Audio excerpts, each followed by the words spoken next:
welcome to my YouTube channel. Also, visit me at proxyearth.substack.com, as you can see right behind me here. Um, I I have a lot of interesting things to do. My newest film called Vanishing Point is available now to watch for free to the entire public. It is a three-part philosophy film regarding the contents of zetetic astronomy and whether nuclear weapons even exist or not. Um, you just go in there and have fun. Like it's great for a movie night, and I would love to hear feedback and responses. But most of all, that's one thing, and check it out sometime. And please, we're accepting free subscribers. Paid subscribers get shout outs on my future films. So anyways, today we have a guest named Scott. He's from New Zealand. Scott, tell us a little bit about yourself before we get started here. I guess I should fill in the crowd of anyone listening here that we're going to be speaking about the problems of totalitarianism knocking on your doorstep. And I'd like for you to give Scott the opportunity to tell his story the as best as possible for himself. So, Scott, go ahead. Let's hear what you got. Yeah, evening everyone. Thank you. So I guess just a bit of background about me. Born and bred on a farm. Went to banking. Was involved in banking for a long time, and had my own building company. Worked at high levels of major corporations, multinational institutions. So got a good insight into them. Um, so I've done the banking, the development, the building, the real estate, and then more recently I've kind of just been focusing on, probably highlighting the issues inherent in the system, and that kind of has made me a bit of a targeted individual, and I've certainly noticed an increase in the last couple of years. With interference with my tech, gang stalking, breaking my monetization on Facebook, and the ability to make and earn money. And yeah, that's kind of put me in a position that I kind of had to take a stand on certain things around monetary aspects, and that has kind of snowballed into quite a large aspect now. That's I've kind of put everything on the line. In short, I've had my house stolen from me, which I've lived in for 13 years, and everything I own. I was arrested and taken out of my house with basically the shirt on my back, and they've kept that as well. They've taken that out in an unmarked vehicle to a undisclosed location, having requested it 3 times. So effectively, that's a crime, and they've stolen it. So yeah, there's been lots of interesting things going on, and that's kind of a bit of a wrap up. I've got it in High Court at the moment, New Zealand High Court, and that has been currently in process. Very confident with the evidence and the lack of due process that's been followed, and the failures and incompetence and fraudery that's occurred against me. Quite a large injustice, and it's been a layered effect with people that have been in the system, kind of stonewalling, obstructing, and really being naughty boys and girls all along the way. Yeah, I noticed a lot of your uploads and such, which obviously we'll be able to mirror and provide on my Substack page below a portal for this conversation. But if anybody is curious about some of the hard evidence for what Scott is referring to here, that's kind of what I intend to provide. I wanted to give Scott a platform to just speak himself freely. There's no censorship here regarding anything you can say, Scott. So what I noticed was it's very simple. Like you you you you had your house stolen from you. You were living there, from what I remember, 14 years. Yeah, 13, 14 years, 2013 when I purchased it. So yeah, I'd had my family there. I've bought special trees and planted. I've buried pets there. I've got done a lot of work and maintenance to the home. I've really created it as a home. I think it's got one of the best views in Auckland, overlooking it, and like I say, yeah, it's a place that the family, and I call home. And unfortunately, unlawfully, it was people trespassed onto my property, and they broke and entered my property, the police, unlawfully, without any warrant, no warrant presented or served, and yeah, basically kidnapped me without my consent and under duress. And yeah, then the process kind of began. So it's been an interesting kind of 6 weeks while I've been forced dispossessed of my home while I'm and I'm fighting to get back into it. Yeah, it looks horrifying, but it's reminiscent of like, obviously we have the problem of like, encroaching totalitarianism increasing its ability to take its grip upon Western nations. Like, what I notice here, at least where I'm at in the Midwest, is it's a little more passive here, but the advent of totalitarianism has moved into the emotional behaviors of people, whereas people are vetting people for their ideology, whether they're on the left or the right. And skin color has become a thing. All this talk about identity politics is just wasting as much time as possible, and it seems to be like paving a way for the new world order. And just to mirror, like, hey, here's what our situation is here. It's like, I just remember when I first moved up here to the Midwest, it was really easy for people to get the opportunities to achieve an autonomous economy. So we're being attacked in the forms of like crippled economics, right? And then what you're being attacked with is a little bit more direct, and it was just literally knocking on your door.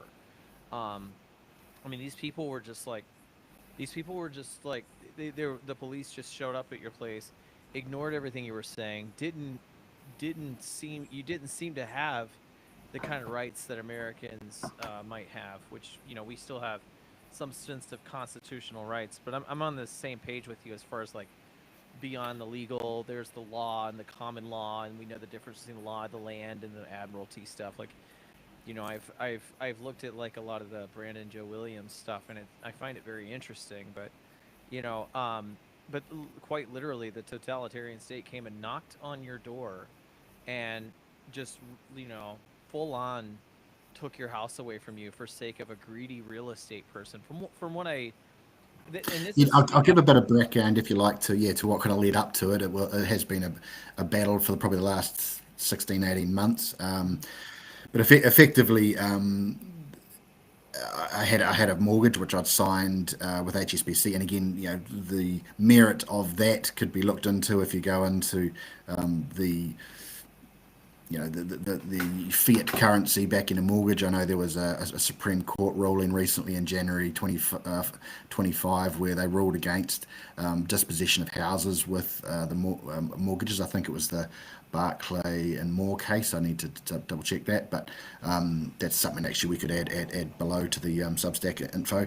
But yeah, essentially, I challenged the fact that HSBC, Hong Kong Shanghai Banking Corporation in New Zealand, sold my debt to a corporation called Pepper New Zealand Limited, and they did the transfer, but again, there was no contract between myself and Pepper. There was no consent from myself.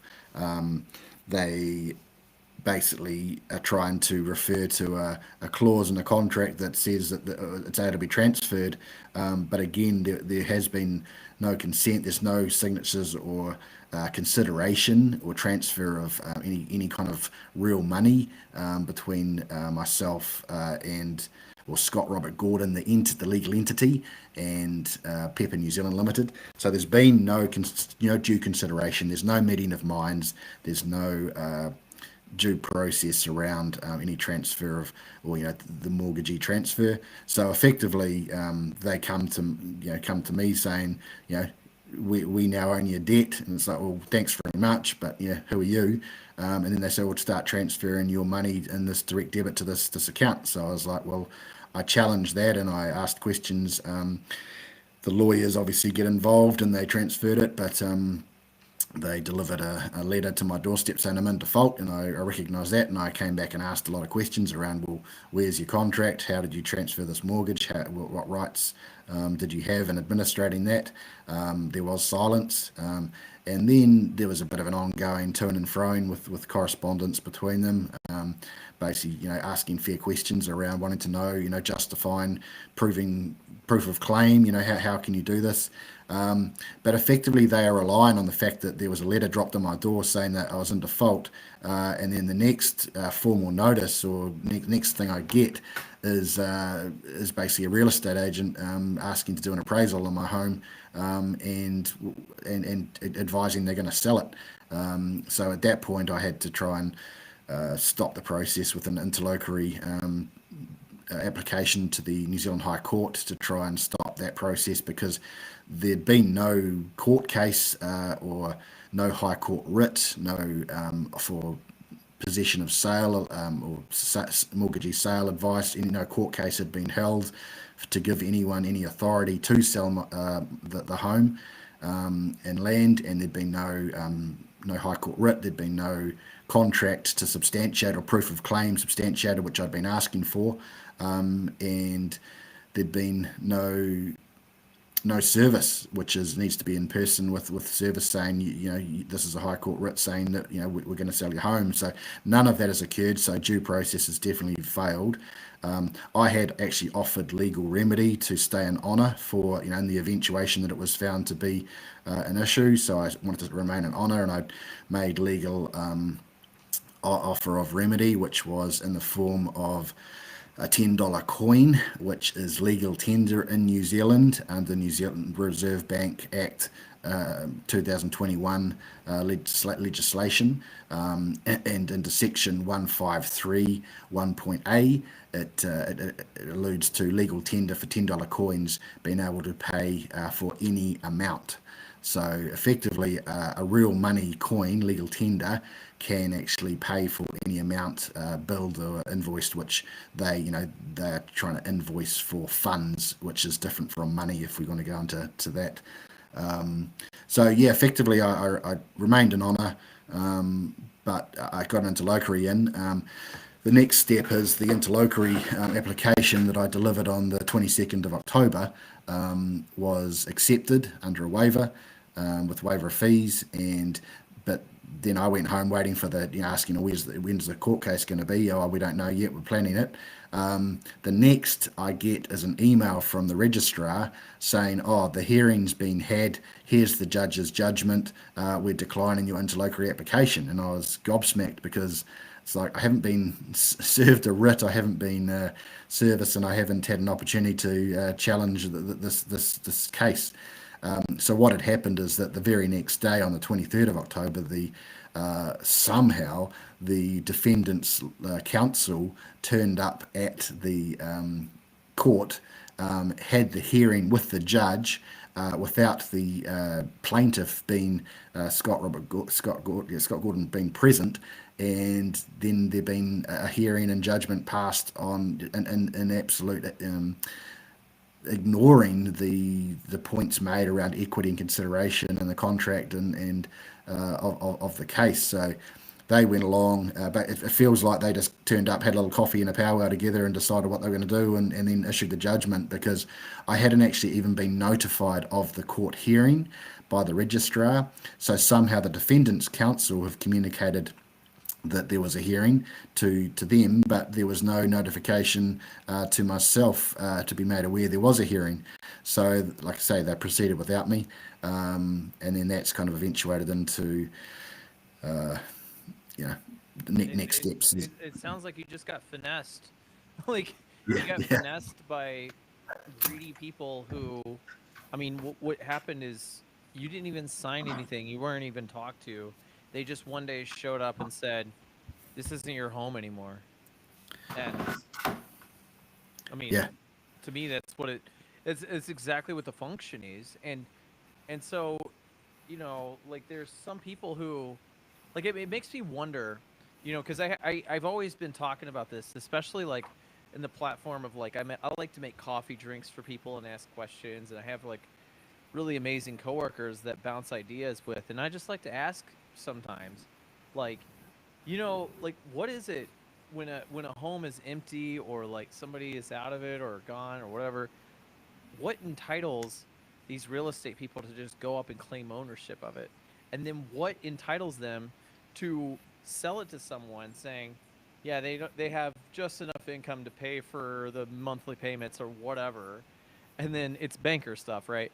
And then what is it that's, like, I can't think of anything worse. Like, I'd rather just, like, literally, most people should probably come to their senses and say, it might not be a bad idea to figure out how to build our own homes because, man, like 25 years of your life paying whatever to whoever and why? What makes them own this land? And then that's why the common law stuff is important, and that's why you have such a deep esoteric knowledge of that common law stuff. But it seems that the statesmen on your side of the world have completely abandoned any sort of connection to the common law stuff. It's almost like the most immature people have taken over. Like complete like brain dead parasites have taken over the human host, in which occupy these positions that do this thing of like neglecting the fact that this guy, this gentleman's home is just being stolen from him.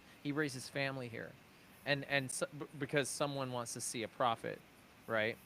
And it's just Yeah, it, someone claims that they purchased something of me without actually giving me any benefit from the transaction, and then determine that I can be bought and sold, and my house can be bought and sold without any consent or contract between me. I didn't sign any sale and purchase for the place. They claim it under their own legislation, like I say, which they've finessed. So it's been a definite case of injustice, and a fraud actually has occurred where, again, no high court writ has been issued, no service, no contract, but the corrupt lawyers, which is a firm, Minter Ellison Rudd Watts, which actually acts on behalf of a lot of the banks in New Zealand, a lot of mortgages, and I'm part of a law council which has record and evidence of this being a systemic pattern. They use the same strategy for dozens or more homes around New Zealand. One of the instances where the police entered a woman's home who on a similar situation, and they entered without any kind of warrants, and she was pregnant, and they tasered her, and they dragged her out of her home as well. So the cops are basically just. how did that work out? Like, I mean, do you I know? don't have full. Basically, I think she's a similar situation, being made homeless from that. But I don't have full insight into that case. But that's just an example of one of the. There's many of these happening. Like I say, a pattern of the fact that they're not doing due process, issuing high court writ or getting a court case to actually determine whether or not they have any right or proof of claim to just do the sale. They're just taking it of their own accord, and because they have the function behind the scenes where they have the ability to do under land transfer the title, and the transferred Land Information New Zealand accepts that the lawyer has done the certification. The fact remains that they've done the fraud without having the right documents behind the scenes. So that is actually a crime under the Crimes Act 1961 for New Zealand. And secondly, there's basically for them to kind of walk in and get the home. They've basically transferred, because they realised they couldn't, because I was challenging and asking questions and they couldn't provide any evidence. I feel that the point that I gave a letter with 42 maxims of law, which disputed and pretty much made pretty clear that they weren't entitled to, hadn't have any right to the property. They then transferred or said that the house had been sold within an hour or two of that receiving that letter to one of their stooges, who then has now kind of done their process where they've transferred the title. They've gone to the tenancy tribunal, which is a function of tenants and landlords, which has no relation to no jurisdiction or authority over my case, because I didn't even have a high court writ. But because she went in there and called herself the landlord over me because she presented the title, and again, I wasn't present at that hearing either. I hadn't been given any service or information about it, hadn't seen it. Next thing, she's been issued an eviction notice, saying that you're the landlord, squatter. I'm a squatter in my own home of 14 years and I have no rights. She gives that to the bailiff. The bailiff goes and knocks on my door and asks me, and I said, look, you got no jurisdiction or right here. This is a civil matter. He gives up after 2 minutes and calls the police. The police arrive pretty hot. Felt like a sting operation because there's about 10 of them turn up. So gang tactics there, and basically turn up without no warrant presented. And I advised them that I withdrew consent. There is no jurisdiction here, that they had no right to be. I trespassed them, but they said they're coming in, and basically, again, without any citing any warrant or any knowing them, and having told them that it's a civil matter, they have no jurisdiction here. They still decided to break and enter. My door took about 30 or 40 kicks. The guy gave up kicking it in, one of the policemen, and then they got the rammer out. This is while I had about myself and 4 witnesses in the house, and then they broke the door down. By then there was 1 witness left in the house. They arrested him. He was a 73-year-old man, and put his arm against his back, and then arrested me, and yeah, basically took me down to the station for processing. I refused consent at every point through I didn't contract with them at all. I didn't identify myself because I remained a man, Scott, and I did not demonstrate that I was a legal entity that they could contract with. I think that was a benefit in the fact that they couldn't actually process me, do anything. They then chose to take everything off me, and asked me to remove my watches and jewellery, which I didn't consent to. Under duress, they removed that off me, and then they took me down to the cells and basically left me there for a few hours. Came down and tried to intimidate me, say, look, if you don't accept you've been trespassed. If you don't accept the trespass, you're, we're going to take you down to court. And they said, court closes in 10 minutes. If you don't tell us, you're going to leave you in here overnight. I refused to consent again on both of those, and left me another hour or so. And then eventually they took me down to the district court, kept me in the court cell rooms for another few hours. Again, I've done nothing wrong here, and I'm being processed like a criminal. And then they put me into a cell, a criminal who turns up next to me in the cell with me. But we had a bit of a yarn. I told him how things were. Then they put me into the docks. Again, I didn't consent. I didn't acknowledge the court. I asked the court's jurisdiction and their cause and nature of jurisdiction, which they said it was New Zealand jurisdiction. And again, I didn't consent. I didn't acknowledge that I didn't have any title. They had no right to be there, but they just bulldozed through and ignored all of my protestations, and basically trespassed me from my own home for 2 years. Or trespassed, I should say, Scott Robert Gordon, which is the legal entity, not Scott the man. And again, I was then taken out of the cells after processing. They gave me the bail. Tried to bail me out to another home. Again, I didn't consent to that or the conditions, and then I didn't sign the bail or the trespass notices that they tried to offer me on the way out, and so at that point I declined, and they let me go. So effectively I went in and out of their system without kind of being touched or agreeing or contracting with anything. And as a consequence for you standing up for yourself, you lost the home in which you raised your family in. Yeah, that's still currently being fought for, and I just had my High Court hearing on Monday, and so we're waiting for the results of that. I presented all the evidence.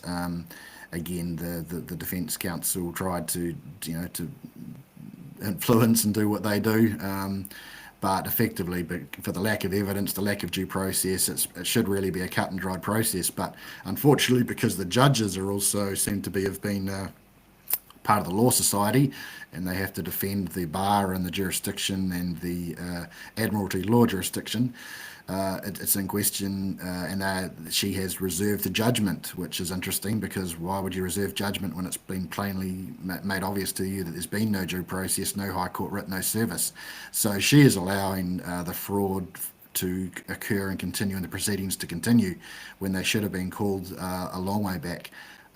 So yeah, I'm really at a point now where we're having to, again, the LINZ, which is the Land Information New Zealand, has blockaded any caveats against the title.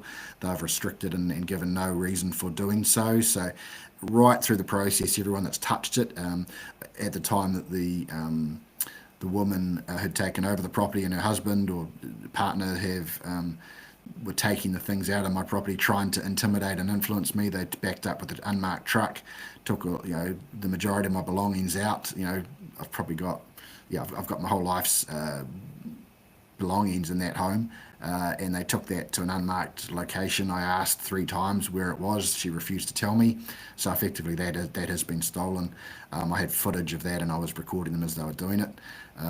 Again, being careful just to kind of not, give the cops an opportunity on the basis of that they think that I've been trespassed. So I have to kind of tread a line there where she's weaponised bureaucracy against me, and because there's been a fraud committed for that.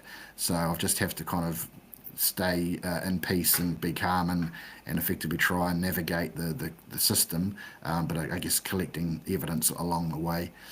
So I had my day in court, and yeah, that's kind of where we're at now, is waiting. So we're putting further requests in for caveats, and asking for reasons why, and serious reconsideration because there's been a fraud committed. Again, at the time when the gear was being stolen, I rang the police over 14 times and recorded that. And at each point, when I said there was a crime being committed, they ignored it and said, "Oh, talk to your lawyer." I wrote a formal police complaint to the police, and provided evidence and an affidavit. I've provided affidavits of fact, which were unrebutted, and none of them responded to me. So Ministry of Justice, bailiffs, New Zealand Police, the lawyers representing the defendants, again, no responses. So that became a key part of the process in the High Court, is to do an affidavit of fact and then do an affidavit of service, which proves that you've served it to those. So I ran around to a lot of people and served those in front of, and recorded that to make sure I had recordings of the fact that they'd been served and evidence. And then I provided and gave them due process on the thing. And then afterwards I gave a notice to them that the affidavit of fact, being unrebutted, was now becoming a notice to admit fact. So then it goes into court and is effectively a fact in court and can't be disputed. And again, so these facts are pretty strong and obvious, but the fact that there's been no judgment made on the in a pretty black and white situation is concerning, and shows an insight into the New Zealand justice system, and the kind of there are some real issues in there. Like I say, no due process, and I question the integrity of the system, and they've really brought it into disrepute with their behaviours and actions. And that's just what's going on, is like you just got tooled around with in the biggest way, and you were chosen. And it's like, also, it's like you mentioned at the beginning of this, you feel, I mean, I agree that this stuff is really going on, but to many people who might be listening who don't understand what a targeted individual is, I mean, I know what it's like. I mean, obviously, I make my sort of countercultural content, meaning like stuff that disputes against modern science and such. But the amount of like people just getting tooled around with, right? That kind of starts to constitute the line of what a targeted individual might be, and you have a right to feel that way at this point, because, well, what, Yeah, like, you can't even feel so everyone in the whole world is supposed to think that they can't even have a safe, like, the line of scrimmage has moved past, it's moved into the body, which we noticed with the yeah, past 5 years of their yeah, wonderful Operation Warp Speed campaign. But like, to not even have a safe zone within your own home, the state has encroached to that point. And then if you want to be left alone, you have to constantly pay money into their system. You have to constantly play this game called, and the game is called "Let's Trade Pieces of Paper Until You Die." And what you're citing is like, no, there's still common law, there's still law of the land, and there's still universal law, things like that, things of like spiritual value. And what I think is going on, Scott, is, from the contents of what I'm writing about in my book, having been a hardcore musician for many years, and then seeing the antithesis of that play out on the world stage, where like literally the entire world participated in this massive ritual, and everybody should know what I'm talking about at this point. And like, it's the elephant in the room for the people who are afraid to talk about it, but it's the C19 stuff. Like, it's you and I both might know our things about it, but for people who are listening along who aren't too caught up, I did make a film called Beyond Good and Evil on my Substack page. I wrote an article called The Formula. For paid subscribers, you can read the rough draft of my book that is still in the works, but section 2 of my book completely unpacks the terrain model, completely unpacks like the fact that contagion has never been scientifically proven. Now, like I'm a person who I consider my thoughts to be beyond science, but if we are to have a discourses within the frameworks of science, then the burden of proof shifts to the ones who make the claim, and they have not satiated that proof. And then this also plays out in the sense of like, well, now they just got carried away because, I remember in 2020 noticing videos and watching Jacinda Ardern, who's the New Zealand Prime Minister, making a lot of hasty comments about people who wouldn't inject themselves with a poison. People who would refuse to comply, people who might be, well, in our case, we're too disillusioned. Like, we looked into it, we researched it, and now we're just trying to tell our friends, hey, don't get tricked, yeah? Don't get messed with by these fools. They're vampires. And what's happened is some people there have I mean, I noticed this here, Scott, like even just here. Um what happened is the C19 stuff went off, and some people really got like what seems to be like Resident Evil 4 brain worms, and they're addicted to a lying narrative. They're addicted to something that encroaches upon the individual, and it doesn't even benefit the people who are enforcing it. The people who are knocking down your door in those videos on your Facebook account, like the people who are doing all that, it's like, did those people really just go home and have dinner with their kids just fine, knowing they just stole someone's home for some real estate deal that is just, you didn't even consent to it, you never saw this paperwork? That, I think that's why we need to educate the public about what a targeted individual is. A targeted individual might be someone who is a bit too disillusioned, and they might have and this isn't to play a victim card at all. Like, I'm no victim. We're not even trying to be like that. I just wanted to give you a platform in which you can say something at all in recorded medium, so that the context for your entire argument is retained, because obviously the whole advent of big tech and Facebook and such, like they have the right, like it's their website. So right now, they could at any point in time just be like, oh, we're just going to take your stuff down, haha, and they'll just play little games with you to buy themselves time. But yeah, if you could maybe unpack what maybe help any listener along here figure out what a targeted individual is. Go ahead. Yeah, sure.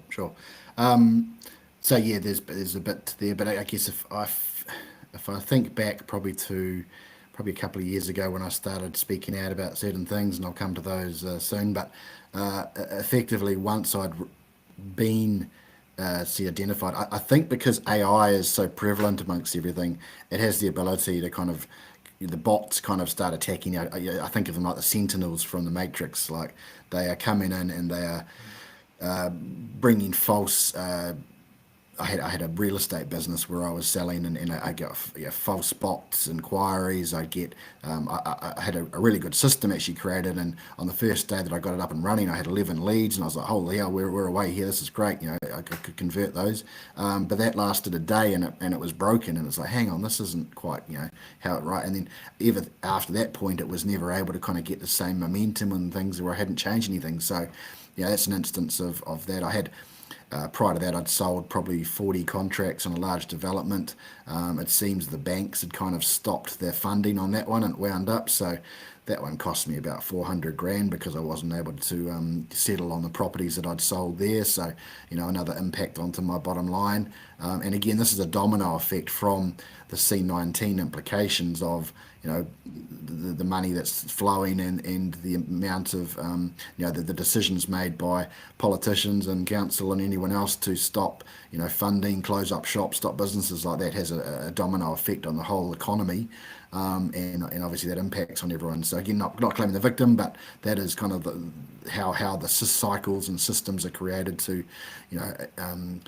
create hardship, take houses and equity and property off people, and then start again and pump it up, and they just get these cycles going. So further to that, then you kind of get certainly once I had the court kind of issues and applications underway, I noticed a significant increase in the interference, electronic interference on all of my kind of assets, being phones, with phone calls being cut off midway, lack of internet access after kind of critical meetings, stopping my access to emails at key points during the process in the court, and yeah, just overall, just phone settings being reset. It goes to silent when you haven't touched the settings. Phone calls not ringing, so you're missing calls from your attorney. Basically, just gaslighting you, and really affecting how you're kind of trying to operate. So that's with two arms behind my back because I'm out of my home. I'm operating out of friends' places on mattresses and without evidence and without computers. So, and it coupled with that with the electronic interference. So it's really a case of trying to shut me up or put me down and keep me down, because of certain things that I speak of and aspects and things that I want kind of the public to become aware of. So yeah, it is a case of certainly feeling being targeted, and that's kind of impacted financially. It's impacted my emotional state, and psychologically it's been kind of almost civil terrorism, and torture because of the way that they've been approaching it and Yeah. continually kind of doing this stuff. It's impacted on the relationship with my son, who he's with his mother for a period. We did have 50-50 access, but that's impacted on my ability to see him because I don't have a home effectively to bring him in that's close, that can kind of be close to a school and work. So I've sacrificed a fair bit of time with him over the last 6 to 8 weeks. And yeah, I mean, that impacts on him as well, because this is not only disturbing, it's a disturbing thing. I'm stressed. I'm not probably being as as the father I'd like to be with him, and that's impacting on him as well. So their acts have had repercussions across the board, for family, for myself, and whatnot. And obviously, the stress goes back into the family. But again, it's something I've been preparing for a long time mentally, and been able to kind of do that. But they certainly have that. I think now they've really given me the greatest gift, which is actually I've got nothing to lose. I am now a devoted adversary to that, and yeah, again, I will not stop until I'm back in my home, because I have all the evidence. I've had done nothing wrong, and these guys have literally fraudulently decided to take and steal my home and make money off something that isn't really, yeah, I think a just cause. And again, if you come back to even the relationship between kind of this is on the land jurisdiction, common land, and they are applying admiralty jurisdiction, so they're effectively acting as pirates. One of the outcomes, or in one of the eviction order, actually, one of the guys that wrote it, the registrar, said, depending on what's win, the fruits will be awarded to the winner. So it's like the spoils of war. So they're talking like that, and that eviction order was actually unsigned and unsealed, just like the other High Court documents that were issued as well. They're all unsigned and unsealed. These are in contravention of the High Court rules as well. So their own rules, come and go. That the cops say, oh, it's a civil matter. I tell the cops it's a civil matter. They break into my home acting criminally themselves. When I tell them my gear's been stolen, I don't know where it is. Oh, it's a civil matter. We're not getting involved. It's not a crime. So it's horses for courses, and two rules for and double standards for them when it suits them. It does feel like I've been kind of black marked by someone in the system, and wherever I've turned up, they've been turning their back on me, and I've real human rights abuses in that regard there as well. So we'll escalate as far as we need to go into international law and above. We've made aware the politicians, the Attorney General, Governor General. My family has, my I think great grandfather was a mayor in England and Devon. He's back in 1890s, and he got a service and a royal edict by the King of England at that time to become a free man. So so effectively any progeny from his family has free man status, and I haven't found that that free man status at all been applied because of the the things I've been subject to. I've notified them of the case and requested them to acknowledge that. I haven't had any acknowledgement back from the Governor General to that point either. So yeah, approaching it from different aspects, effectively, even looking at real money, which is coinage, and tradable versus the funds that have become these crazy numbers that have been inflated on computer screens and have allowed these people to kind of finesse the system and create cycles of has really made it quite the ability and weaponized that system for them to kind of take property, and the wrong people are currently in power and using those systems to their advantage. So yeah, big issues in the system, and we need people to stand up and talk about it, bring exposure to it, and basically they need ridicule, because these people are operating totally outside the law and the due process, something that's been established over thousands of years, and they are basically taking the mickey. And so yeah, it's definitely time for people to stand up and question and not accept what the current things that are going on in the system. Yeah, correct. And it's either that, or everybody just gets in line, and we all just continue taking these abuses. And right now, I've just been asking the common person, the layman, the common person out there, just be like, look at this old cathedral. Do you think that the person who had time to figure out how to construct this was paying money to live every month? And then even so, it's like, well, like you were saying, somehow, in some way you have lost $400,000. That implies that you've had $400,000. So that right out the window, what's right there is that you've had your traps set, you've had your shit together, and what's happened is the state is just doing, it seems to be, the agenda coming out of Davos, Switzerland, which is the Great Reset stuff that I've warned people about 5 years ago. And for anyone else listening, like, there's many people who the common denominator for people who didn't understand whatever I was throwing down 5 years ago. I've been writing lyrics about this kind of stuff since I was in this band Strip Minds, which I started in 2009. And I was reading books about this since I was a teenager. So I'm 36 years old now. When I was 19, I read Behold a Pale Horse. I read some books leading up to that. I was a little pizza boy as a very young kid, and I remember some guy handed me like David Icke DVDs and stuff, and that was really that was kind of exciting, So I'm just like, I'm just looking at this stuff, being like, well, we have to actually be philosophers about this.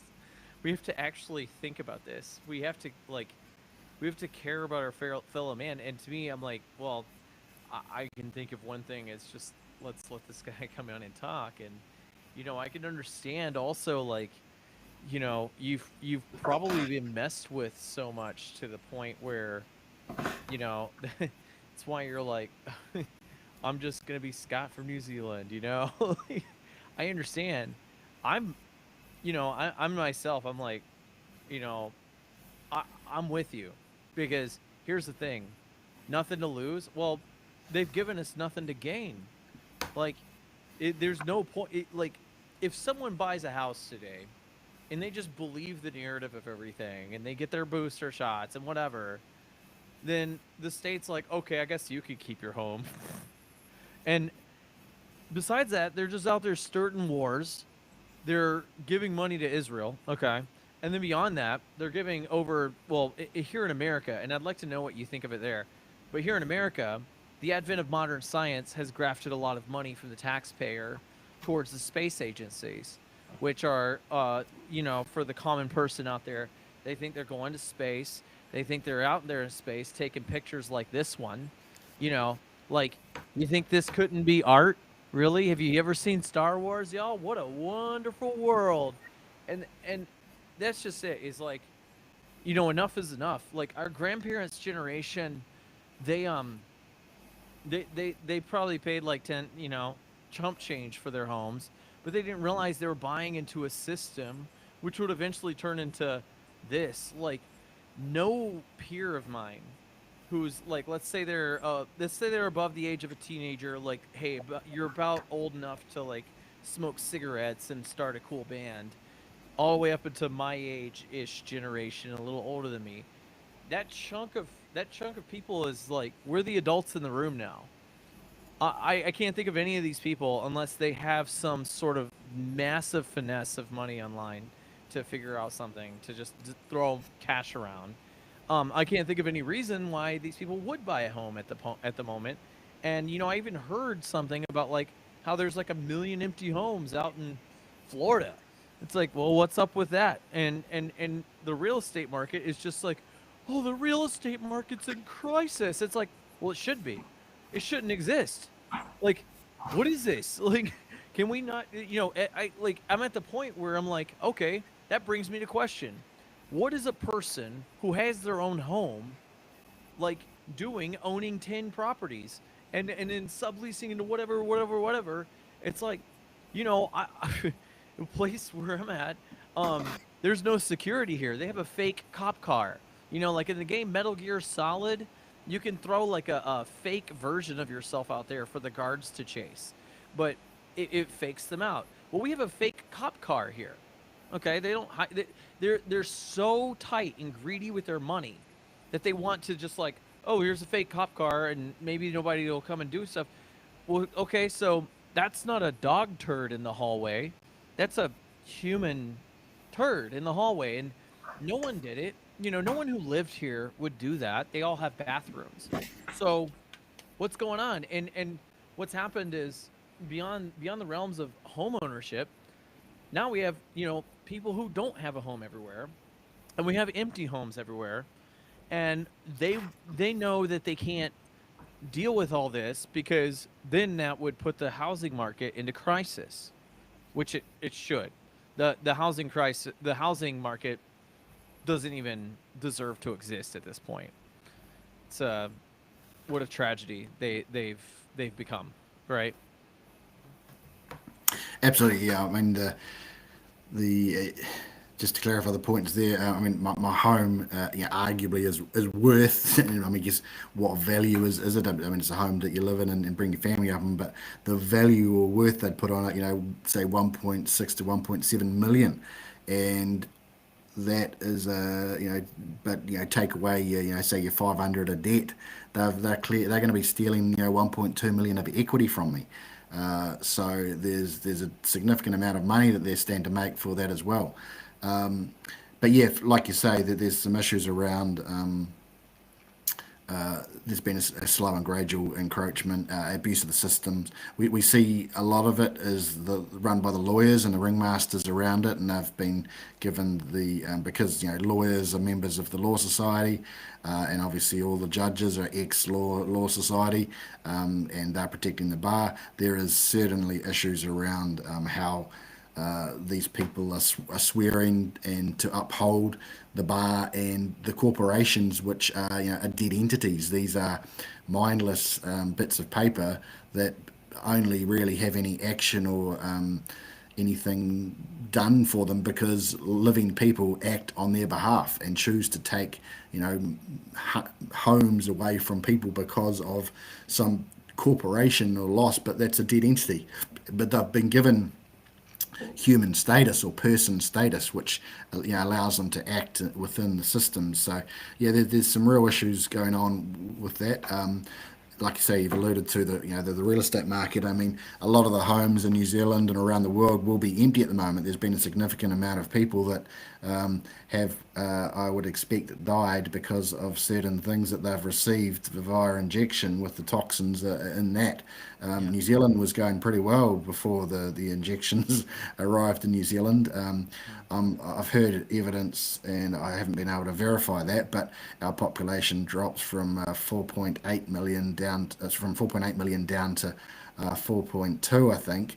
And then at the time, while we were all in lockdown, they're flooding the country with immigrants under a mass immigration policy, which wasn't notified to the public. And they've brought in hundreds of thousands of people that aren't going into quarantine but coming across the borders and filling up the homes of those that are deceased. So we've had a pretty big shift in the population in New Zealand as well from Yeah. that. So that's a massive shift again. And I don't know where the money or who's paying for these people to come in and there, but it seems to be a definite shift as well. So yeah, there are, to your point, the real estate market is yeah, shouldn't be existing because homes, and it should be a basic human right to own a home and be in there. So that should be something that everyone should actually be entitled to. And just because you choose not to play a game, the money game, should not stop you from owning, having a roof over your head. Hmm. Yeah, and that reminds me of the opening track of this. There's this band from Massachusetts called The Unseen, and I mean, I grew up listening to this band. They were a hardcore punk band, and they had this final record called Internal Salvation, which a really interesting record, like very advanced stuff. And the opening, I think it's track one on that album, and Mark's lyrics on it are talking like just feeling like, all this going in, the dreadful outcomes. Some people don't have a home, and it's like you can't think of lyrics like that. It's like that's what I love about hardcore music, and that's why I'm a hardcore musician, is because you can just say stuff like it is, and it's like, to me, it's like now what I've been doing ever since making a bunch of records is now I'm just like, well, I'm trying to like actually talk to the people. I'm trying to actually give them the ability to speak up about what's actually going on, because yeah, we can sing this in lyrics all we want. We really can, and we should. Uh, Absolute magic occurs in music, and but there's something really crazy about like this situation where it's like, yeah, we could blame capitalism, but it's like we can also just like literally look at people who are just stealing the land from under your feet, and then even beyond that, um, charging us money to live with the justification for who's going to fill up the potholes. It's like, wait, what? Like, without governments, people build roads. Like, in my purview, we'll just have a little fun here. If I'm to grow my own potatoes, right, and I'm a farmer, um, let's say I grow a lot of potatoes and I get really good at growing potatoes, and I want to sell potatoes because I have too many of them, and just to balance out, like make some trades, commerce, if you will. I like society. I'd like to have commerce. Well, what you're gonna do is build yourself a road, because with all that effort of, it's like you don't need a government to build the road to get your potatoes off the farm. So they've insisted to us with all this like building the roads incorrectly. And for anybody out there who's still doing that, and they're still trying to say, but what about the education system and what about the science? It's like, okay, like 2000 years ago, I mean, I'm very critical of the Romans, don't get me wrong, but they built their roads correctly somehow, and those roads never got a pothole. Isn't that weird? And here we are today, Americans, and I like to know the numbers for you, but Americans today, and I'm gonna make the number less than what it actually is so that I don't exaggerate, but it's about 70 million plus per day. Americans are paying to NASA. NASA, you and I know a lot about NASA. I won't tell people too many spoilers. Just watch my film Vanishing Point, and then we can all talk about it at a plaza. It's about chess and rockets. So that's all I can really say about that topic of NASA and such, because, I want to give people something to see for themselves. And I want the realms of discovery to be a philosophical journey for the individual. So I'm not here to, shake the pillars and tell people, well, find out for yourself whether you're on this or you're just not. Just, so that's the thing. That's kind of why I've shifted my focus. Like, I spent a lot of time behind a drum set, and it shifted into an editing form, and now it's brought me to this point where, in the middle of writing my book, I got to meet you through some other people who are, very cool with magic and stuff, and like, this is the stuff where the realms of metaphysics and such is gonna, like, absolutely. This is what these people who are selling the slave population on materialistic science. That is how they cast their spells. um, and it's the realms of excess of totalitarian sorcery, which has gotten to this point where people are not only waking up to, yeah, okay, the truth about this. What does it matter? It's like, well, what it matters is, should we be paying to live? Like, I love having a coin in between two objects of commerce. That's fine, but this idea of, like, the heavy expenses, like, if you don't play this game, you get thrown out in the street, and then you're allowed to die. Like, this is the point where I'm like, okay, I have no choice. I'm just gonna let you talk here, and then we'll see people at the plaza. We'd love to talk to everybody, see how it's going, see how everybody's enjoying working 9 to 5s. See how everybody's enjoying working, like, going to school for a decade after high school, where, oh, remember in high school, in elementary school, when you had to raise your hand and ask your teacher for permission to empty your bladder in the bathroom? Is that a school or is that a prison? Then after high school, you go to college, or you're supposed to if you want to be financially stable. And at the time, we were sold this idea that if you don't go to college, you're gonna miss out on opportunities. You're not gonna make a bunch of money. And I'm sure, like, if you've had your money, you probably have experience with that. And then beyond that, we're I have most of my friends who have even like great degrees in whatever they're in. We're being told by our parents' generation that, oh, they went for the wrong degree. It's like, no, no, no, no, no. It's time to do the inner work and analyze whether this is right or not, because we have a sense of progeny here. We're trying to pass on this world to a next generation at all, because it's either these nations we're in, where you're in New Zealand, I'm here in America. Either we're gonna be the next, like, leveled out Gaza, we're gonna get carpet bombed, or we're not. And it's just like, well, the our words create the reality. So here we are, using our words, because it's time to just reassess all this. It's time for people to put the pen in the paper and analyze what works for them. Try to go back to a system of voluntarism, where, if you don't consent to a system, if you don't consent to participating in a corporation, you shouldn't be forced to. Yet here we are. And so what I know is, people went to college for all that time, get their degrees and their straight A's the whole time, and they did everything the honest and right way, and you're getting $20 an hour doing whatever your respective specialty is. And like, I'm sure you, like, $20 an hour is just like chump change around here.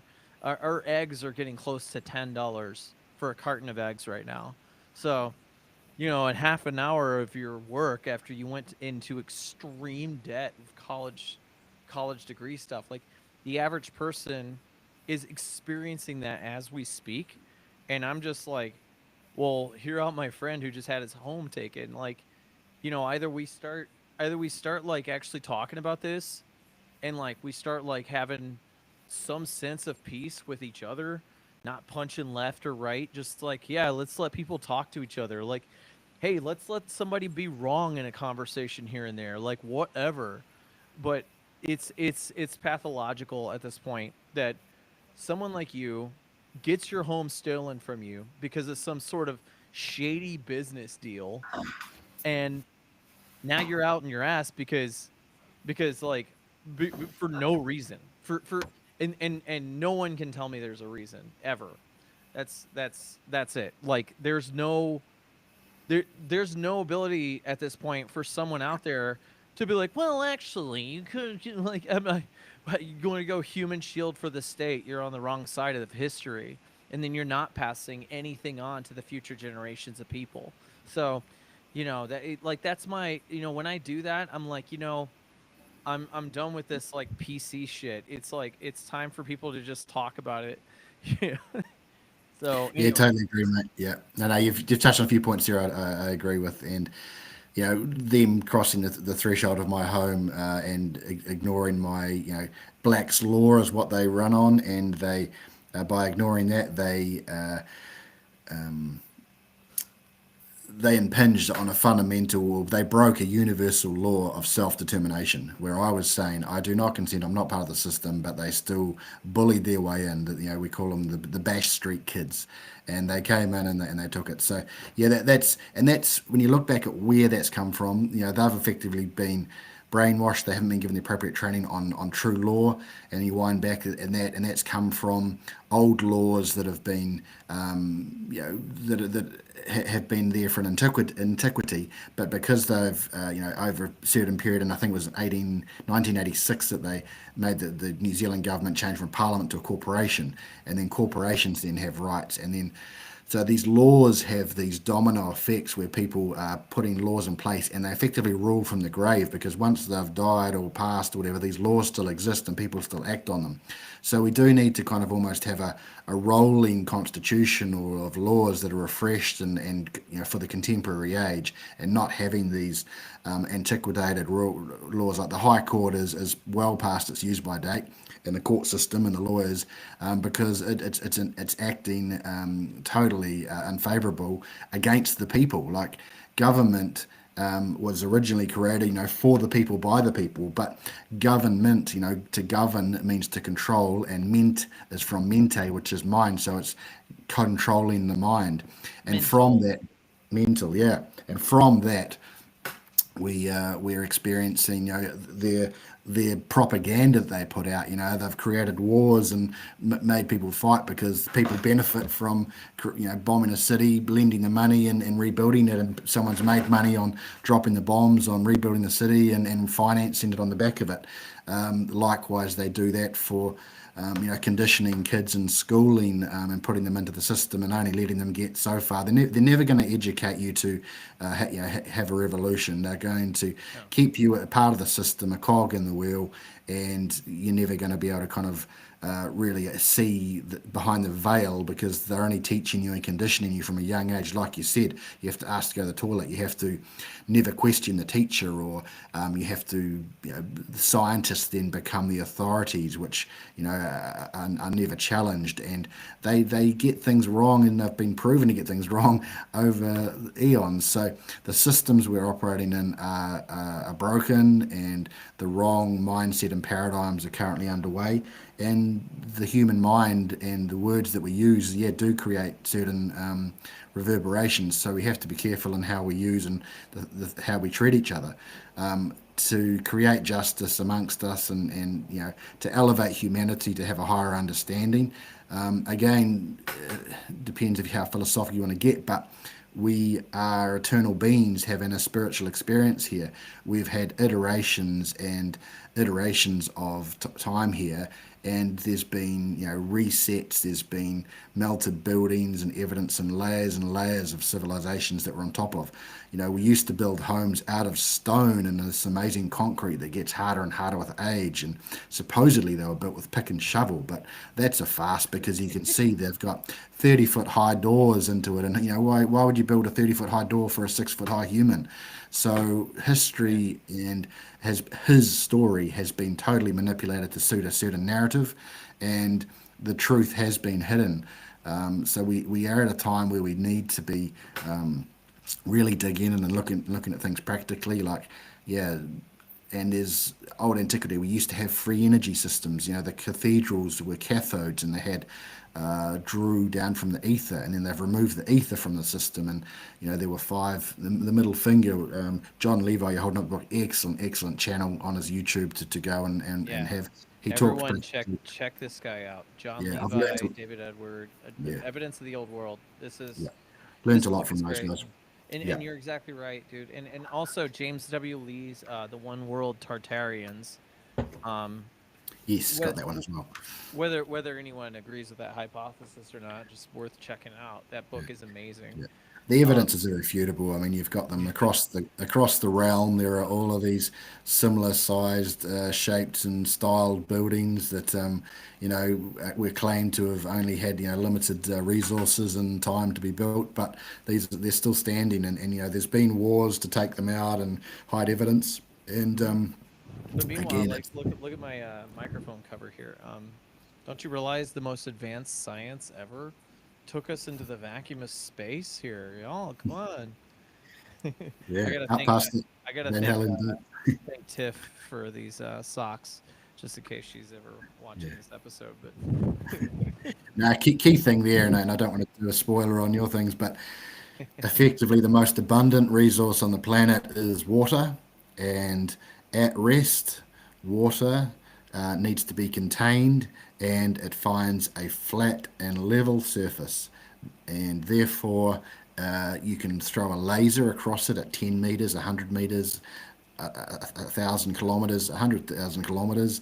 It'll be showing a true straight from point A to point B. There will you'll be able to see them. It won't be dropping behind the supposed curvature. The mainstream narrative, in order to falsify that, 8 inches per square mile of curvature is required to create a 46,000 kilometre circumference of what we're told is a globe. That curvature doesn't seem to appear at any distance between point A and point B across any measure or length of distance of land. yeah, And then if you look up at the stars, where the Polaris and the stars rotate around, they are rotating across the North Pole, and they are not. There's no parallax. There's no change. Thousands of years later, the pyramids align up with the Orion Belt. And you look at the luminaries and how they operate, there are definite signs there. So between the water, the stars, and how the sun and moon operates, when you really observe and see things as they truly are, you start to understand that we have been hoodwinked. We've been probably told, for the last probably 100 or so years that a false narrative. Prior to that, every civilization and religion knew the truth.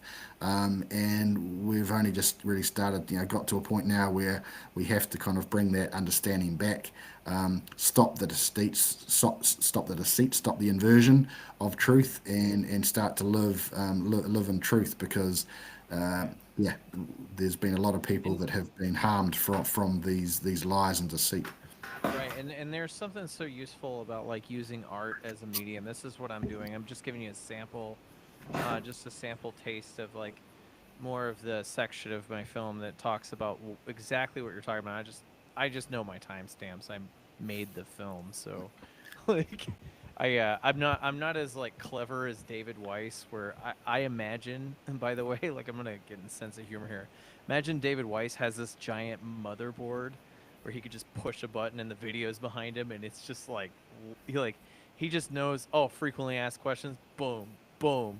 Me, I'm like, I know how to make one film, man. Like here it is. I don't know, but using art as a way to transfer consciousness and without like without doing all this pretentious mumbo jumbo of like, well, slow down, slow down. That's a hypothesis. Now, maybe next year we could go out and measure it. It's like, well, we already measured it. It's like, no, you didn't. Okay, well, now we're going to have to go beyond science. And because what happened is they told us that these bells and stuff were melted for the wars. And these bells were used for healing. It's simple. They use these bells to prevent people from getting cancer and stuff, and to actually heal them using 432 hertz, 528 hertz frequencies, mainly like solfeggio frequencies, the miracle frequencies and such. But these things is like these world wars and stuff were totally designed to punish the individual. Like the governments were at war with their own people across the board.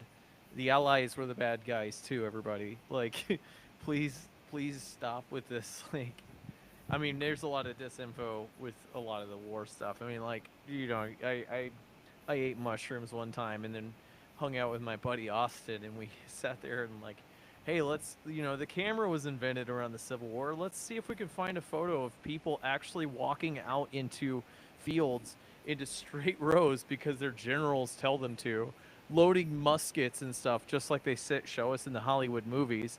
And these people were like lined up right in front of each other, just as we were told in school. And by the way, we were told this in school.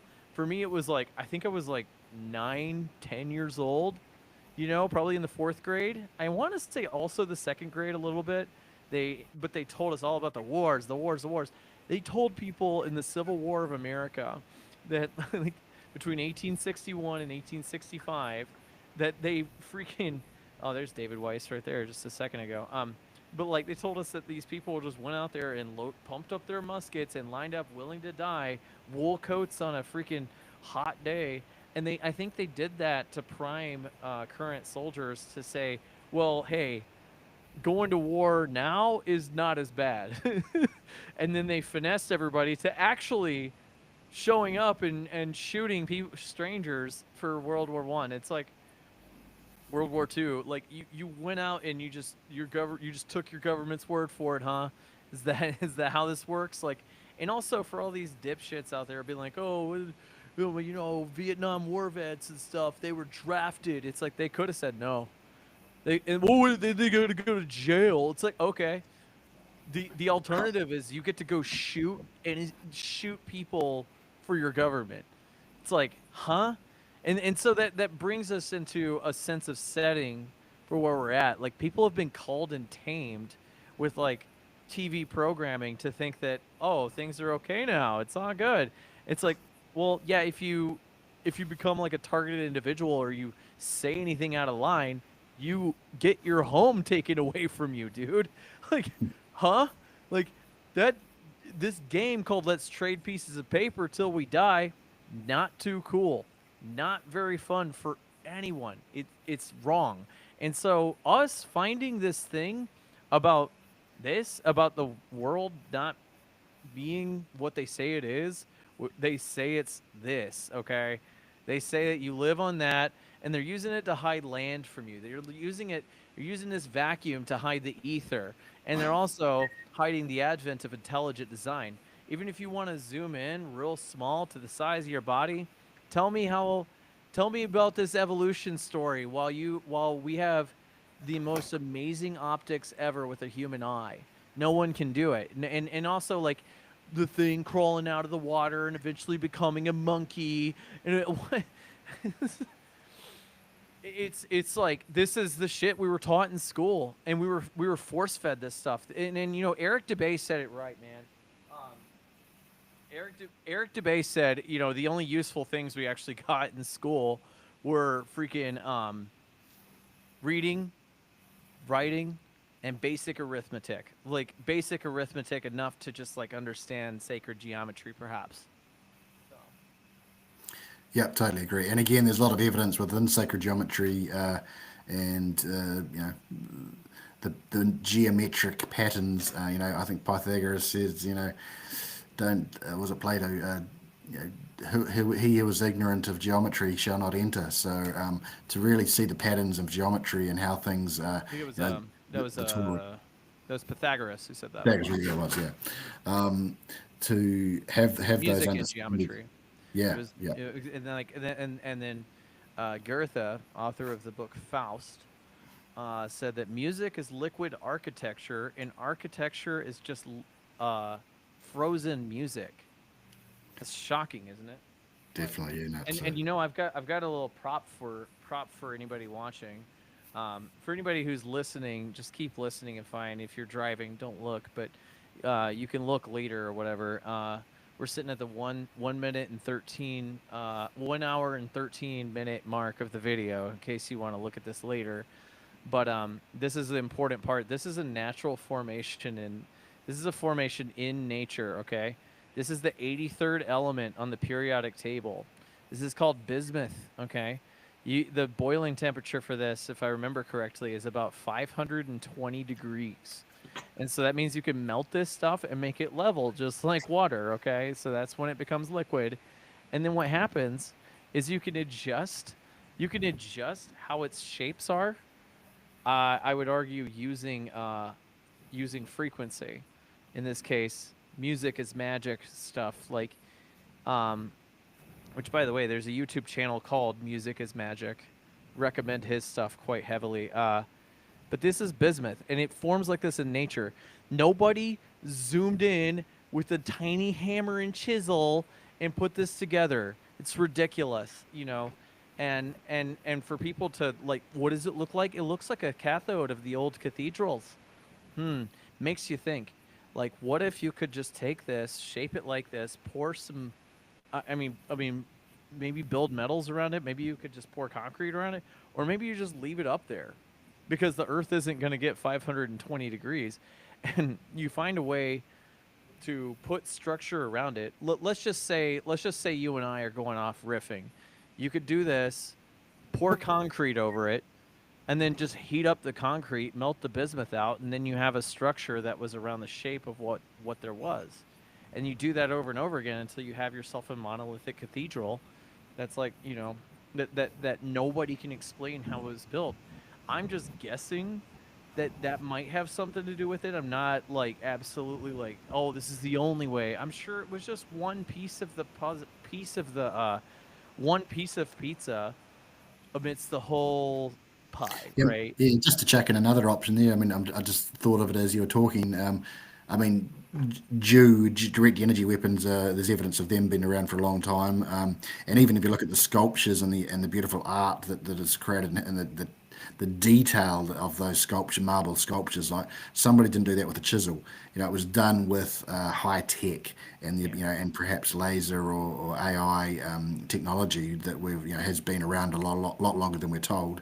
Hmm. Hey, it wouldn't be hard to even put a rough cast of that concrete and you could shape it with the laser or cutting it, and you see that even happening now. We can etch things with lasers. So who's Yeah. to say, light and frequency and power sources, which were evident back then as well, weren't able to kind of shape or mold things or destroy. And again, that's probably where how a lot of these cathedrals and things, supposedly burn down, which is really doesn't match up with how do you burn How do you stone, and burn down how stone?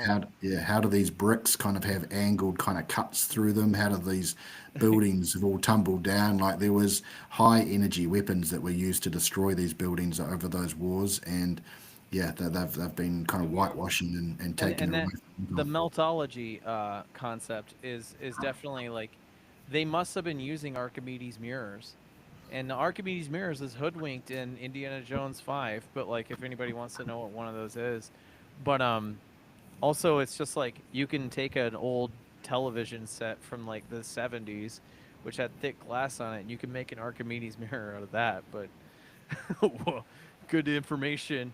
Anyways, here's my stuff. I write about it, but like, um, it's that's a good spot to pause it right there. Boom! Look at my stuff. Um, so it's just like this this whole thing with the Archimedes mirror. Yeah, that must be what they were doing in Maui and then in LA. And I recently had like, there was a really cool musician who was posting online. His name is Jake, and he plays guitar in a band called the Casualties.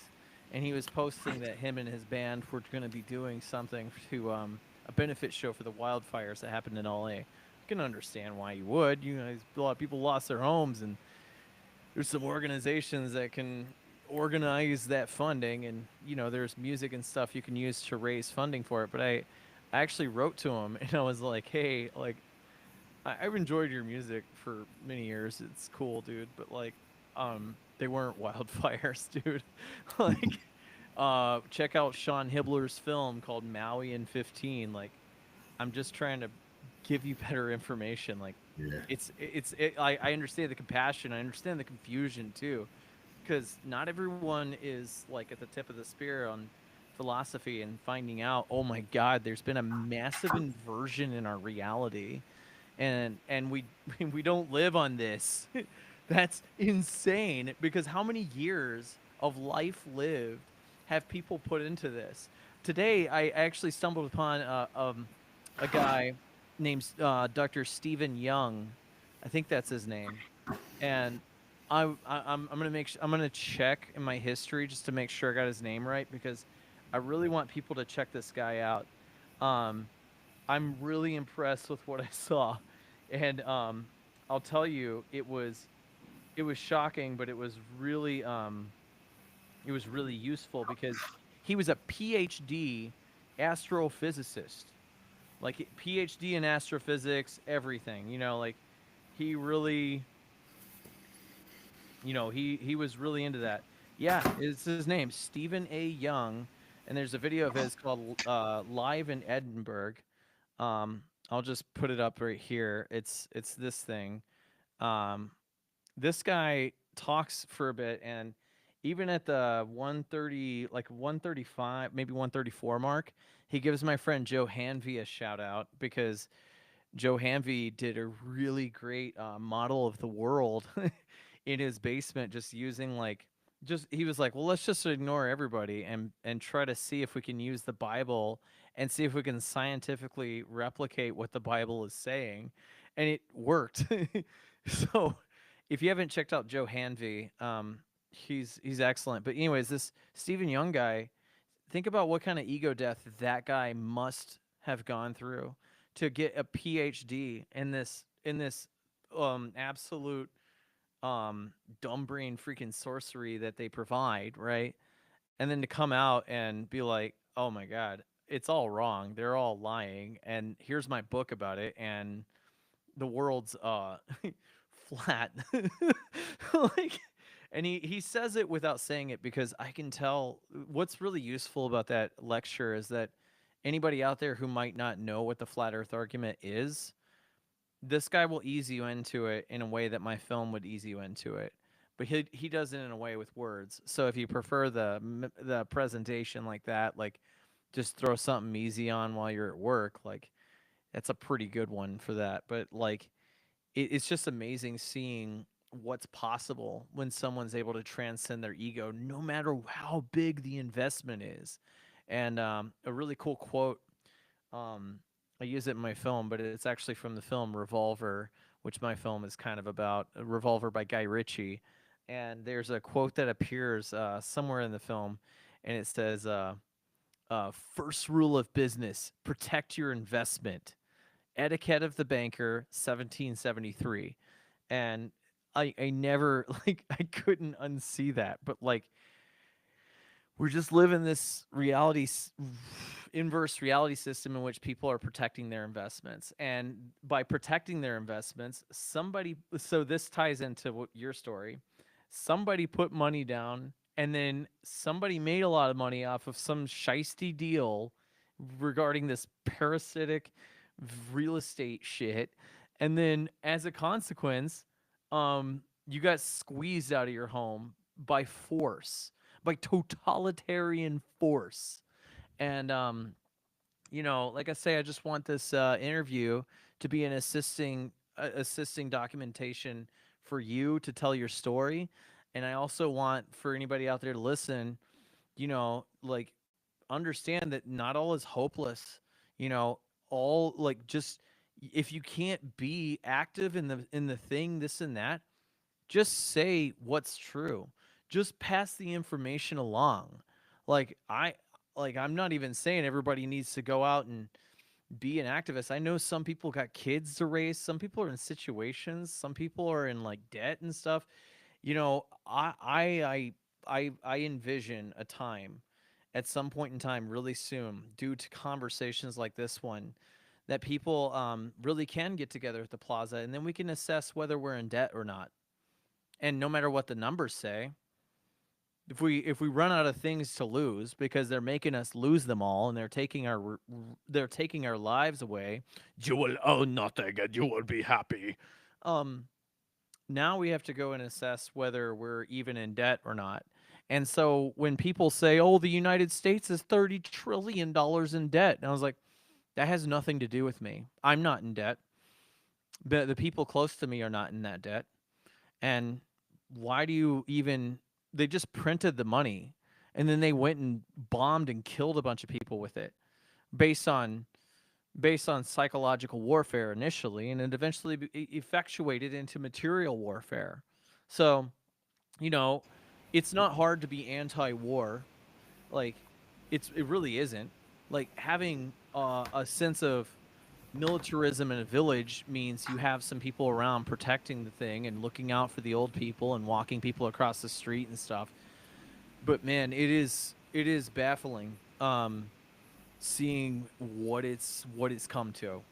And I think it's just like, no, you got an invincible argument for what you've got going on, and no one should lose their home in such a way.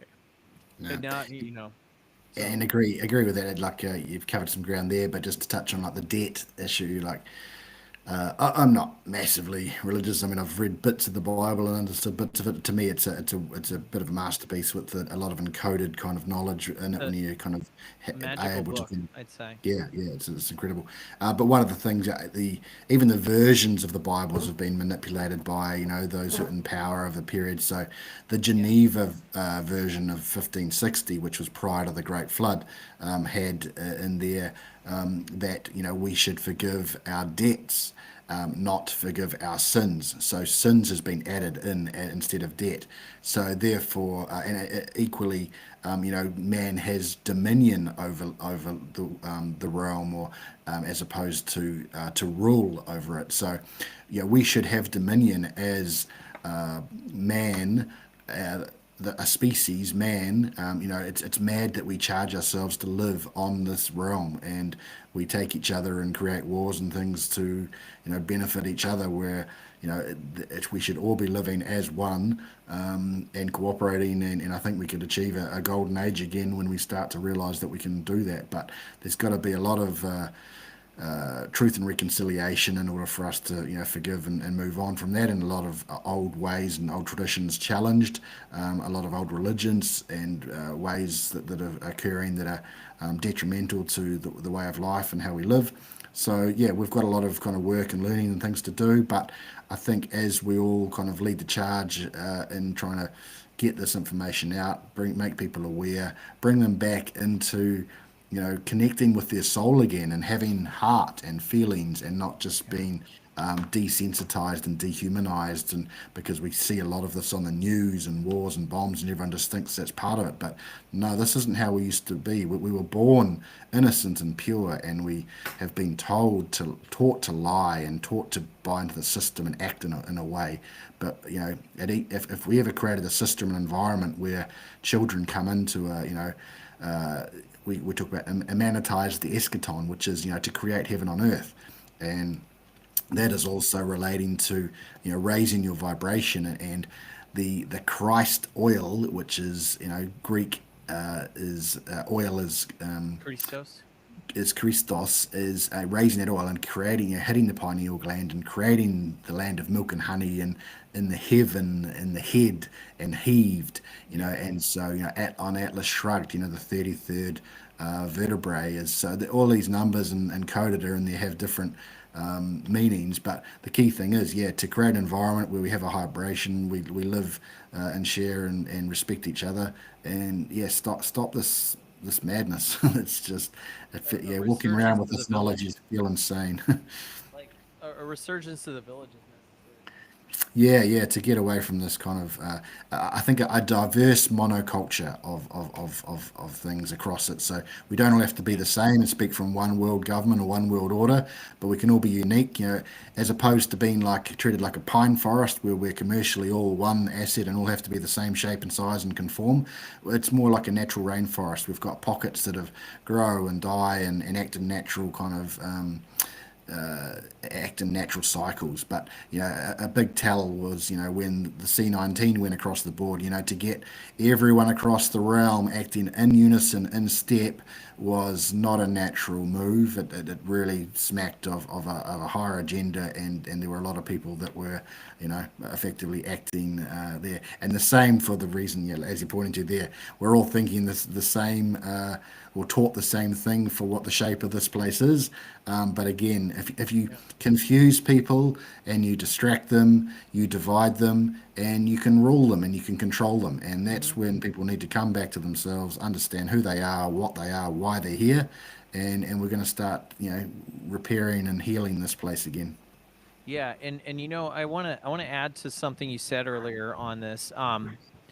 You mentioned now there was mistranslations of the Bible. I found this a really interesting thing called the hexapla, and hexapla is not a hex. It's like six different translations into English, and at the top of the giant book of this is going to be the original Greek or the original Hebrew, right? And so below that you have the part where it's like, okay, here's the Matthew's Bible from, like, I think it's 1537 or something. Then you have the Geneva Bible 1599. Then you have the King James version 16 something. Then you have the New International Version, or whatever, up leading up to a certain amount of time. You get to find the anomalies in these things. I have it on PDF, so I can just kind of Command F my way through it. I'm not trying to, like, I you mean, know, the I, time thing you talk about there is even that's some question because, they've got coins that have, I 999, and so, Isis or times of that of the sun. So, and then you've got buildings that had, Roman numerals that have photos prior to 1900 had, we're in 1968, say, and then yeah. afterwards they've added an M in front of it, which adds another 1,000 years. So our timeline has been affected I in I many respects as definitely well. don't So. think I definitely agree with you. I think they added 1,000 years into the timeline. I think that the ancients, or the stories we hear of the ancients, even Plato, Aristotle, you know, the even the stories that were written around Old Testament, New Testament, you know, even mythology, Norse mythology, old wives' tales, pagan stories, all these things, probably much more recent in history. And what happened is, what we're observing is, because we can see windows built into these buildings that sneak right above the ground. Nobody would build a window that goes under the ground. No sensible architect would do that, but yet we see it. What we think may have happened is that the giant mud floods were done by something probably using sound vibration, in this case black noise. I somewhere in my book I read about the part where David Bowie, the musician, talked about this on I think it was the Dick Cavett show in 1972, if I remember the year correctly. Yeah, I But saw that one. I want to point out something about mistranslation, just so we can, clear the air for anybody who's religious, those kind of things. We're going to start with the Ephesians 6:12, written from the 1599 Geneva Bible. And I'm going to tell you what it said in 1599. And keep in mind, the King James version. King James was a Freemason. King James, well, there's some problems with King James, totalitarian of sorts. But I'm gonna show the evidence for how petty these people are regarding their authority, and what they're willing to do to preserve their authority, aka, just like I said from that quote that I got from the movie Revolver, protect your investment. Okay, so Ephesians 6:12 in the 1599 Geneva Bible reads, For we wrestle not against flesh and blood, but against principalities, against powers, and against the worldly governors, the princes of the darkness of this world, against spiritual wickedness which are in the high places. Telling you where it's located too. And for anybody who wants a little evidence, here's my phone right up to the screen, and you can screenshot that if you want. Okay. So then, next, I'm going to pull up the contrast. We're going to read the same one from the King James Version, which, this is the Bible that you can get in a bookstore. It's crazy. You could get this one in a bookstore really easily. And it seems like everybody likes that. All the churches like that one too. Oh, that's just funny. It says, Ephesians 6:12, King James Version. For we wrestle not against flesh and blood, but against principalities, against powers, against the rulers of the darkness of this world. Well, doesn't mean anything. Against spiritual wickedness in high places. Like, just if there's spiritual weakness in high places, if you see, like, it's like they took it and tamed it a bit, And it's so manipulative. I'm disgusted by this, and that inversion occurs through the whole Bible, like many times. And then you have to etymologically you have to etymologically find the essence for where these words come from. So you go find the Hebrew translation of something, right? Um, a good friend of mine, Jared. I'll say his name's Jared. Really brilliant guy. Like, my God, he's a razor sharp guy. He joined with me and Taylor Price on one of those lives where we just talked for a while, and I'm gonna tell you this guy figured something out with this Bible stuff, and I know there's other people who might have figured this out too, and but like when there's a lot of Old Testament stuff where it tells you all about these families and stuff, and you see, this person beget this whole, and it names the whole family, full of these people you'll never meet or read about even in the Bible. But then he found that you can take those things and you can find what the words actually say, translate, reverse engineer the words, put them back into English based on what the direct translation is of those words, and find that they just told you a soap opera with a bunch of nobodies instead of telling you what this stuff is. And he found that anytime you find these parts in the Bible where where there's a lot of names on it, it actually says something. So Riddler from Batman decided to freaking script the Bible with all these meaningless names in it. And I'm not saying all the names are meaningless, but people know what I mean. If there's no essence to the verse, then okay, like this person beget this family and they were named this, right?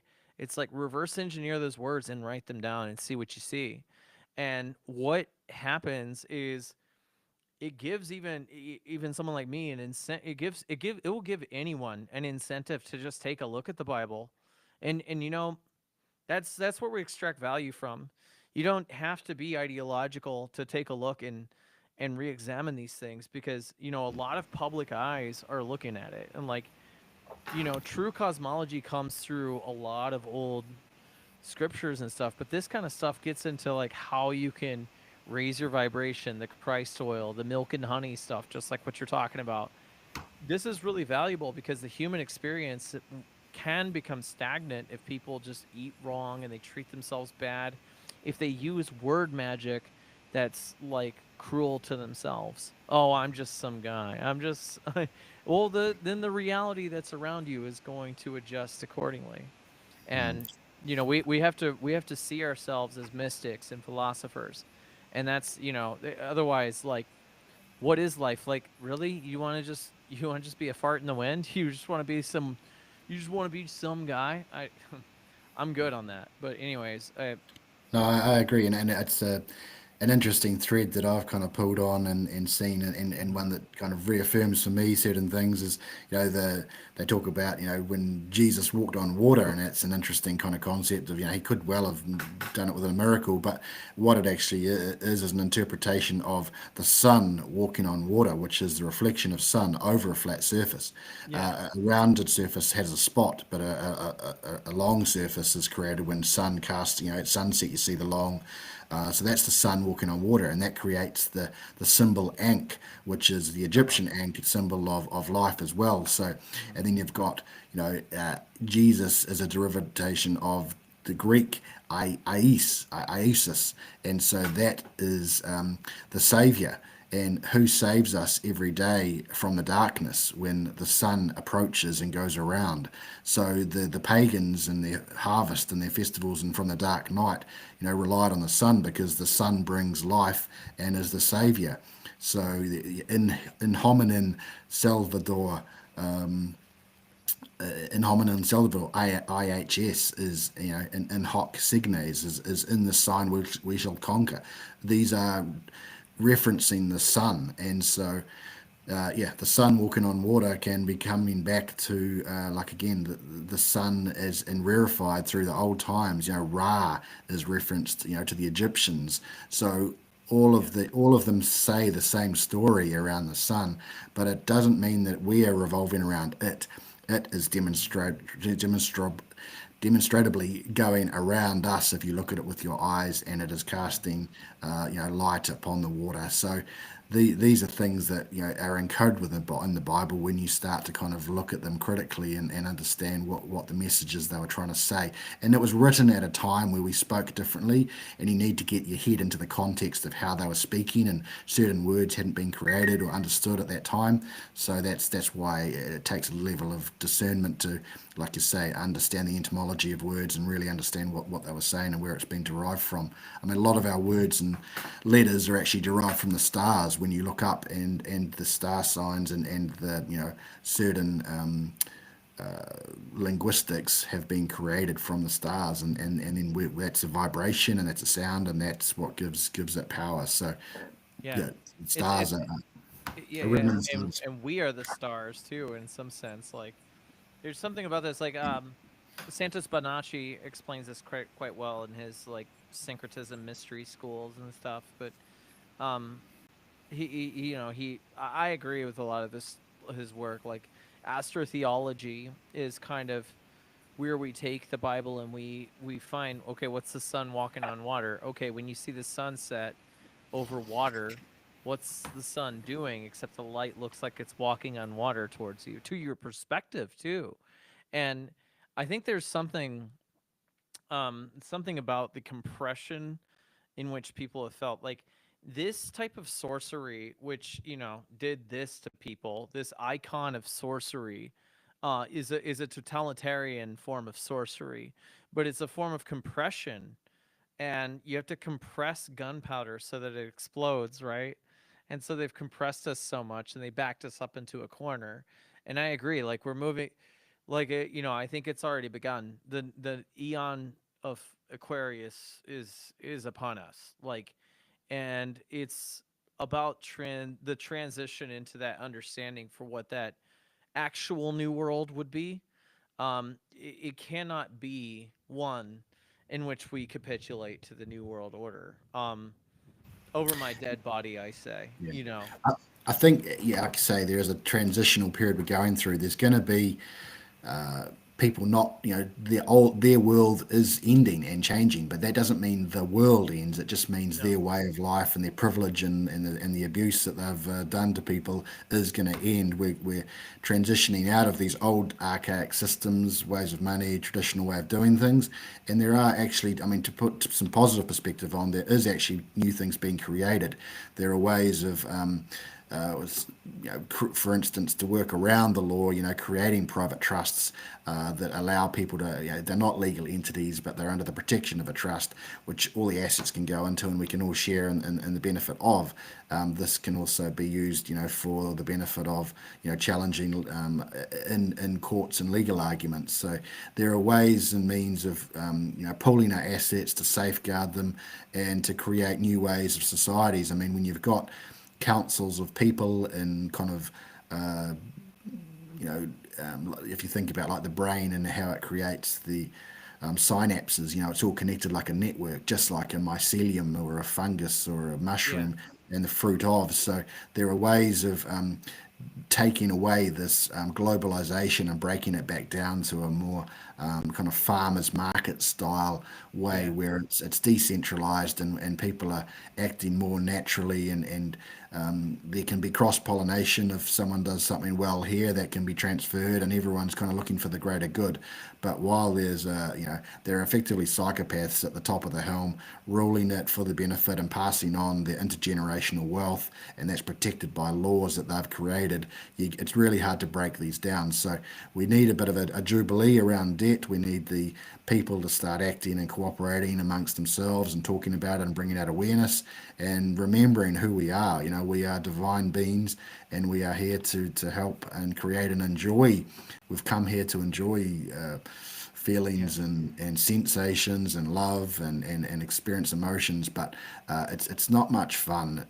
And I came in as a child wondering, when is things going to get better? It doesn't really seem like it's great, and it's been a long, hard period where but I think we're starting to see now a transition where people are starting to change and take Hmm. action and start remembering and behaving as we should. And the divine masculine and the divine feminine are starting to unite, and becoming whole within ourselves. So yeah, critical parts of kind of self, becoming self and whole, and a lot of psychology and thought, and everyone needs to look in the mirror and like the person they see in the mirror and act in a way that you are in honor and you are noble, and these are things that you can do, and you look after and respect your body, and you don't put the poisons in, and you eat pure food, and you start to heal, and your healthy body, healthy mind, let food be thy medicine, are critical things to actually allowing things to improve.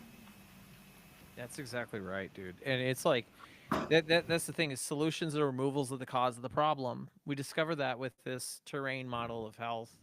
I mean, it's everything. There might be an imperfection into everything, but it's like if you need a reminder that the divine ones are here, that the higher beings are a part of this reality, just the same as the lower beings. We're right in between it. We live in a dielectric torus field, meaning as above, so below. As within, so without. And that's something that even more of my agnostic friends out there could relate to, because maybe you can find it in some lyrics or something. But like these things matter a lot. And if we live at the center of a dielectric magnetic torus field, what's happened is we're at the center, the plane of inertia. That thing we're standing on is dense matter, and Archimedes' principle of 300 BC explains perfectly why things rise and fall, with the exception of electrostatics. And electrostatics, well, instead of well, what about gravity? Gravity. It's like, okay, well, Isaac Newton came up with the word gravity, and he came up with the word gravity, and postulated it after the apple fell on his head, so they say in the stories. But it was the year 1666. But that's also the years of whatever we're being told we live in, where somewhere, someone inserted 1,000 years into something, and here we are. And maybe that wasn't the year 1666. Maybe that was the year 666. Because, and come on, like we all know what we all know what that number means. We've all heard the Iron Maiden song, like whatever, like take it easy, everybody. like that's the thing. It's not gravity. There's no force pulling things down. Like somebody wants to tell me that when I drop this, that there's a force. I'm gonna drop this. Okay, there's a force. You mean to tell me there's a force coming up and grabbing this thing and pulling it down? That's what they say. It's they postulate they need the gravity thing to insist upon their model. This shit is just art, okay? And like these are artists who did it, and what does that make them when they do this kind of art? And also, what if it makes them magicians when they do that kind of art? To my friends out there who are making albums and drawing stuff, and you don't know you're what does that make you? Like think about it. Like have some self-respect, everybody. This isn't nothing is pulling this down.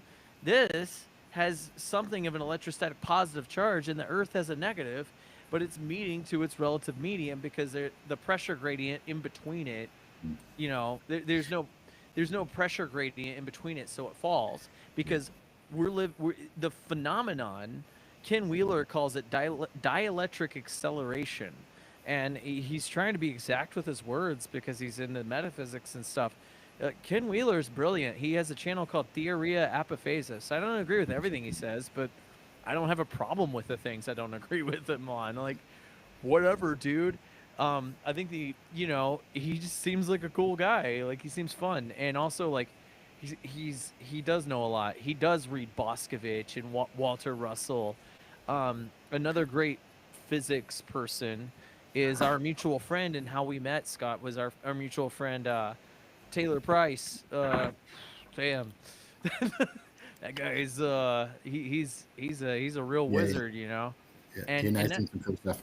and Yeah, that's the thing is like when we see these things drop like that, it's like okay, it's moving to its relative medium. It's Archimedes' density and buoyancy principle. Archimedes' principle explained this perfectly in 300 BC.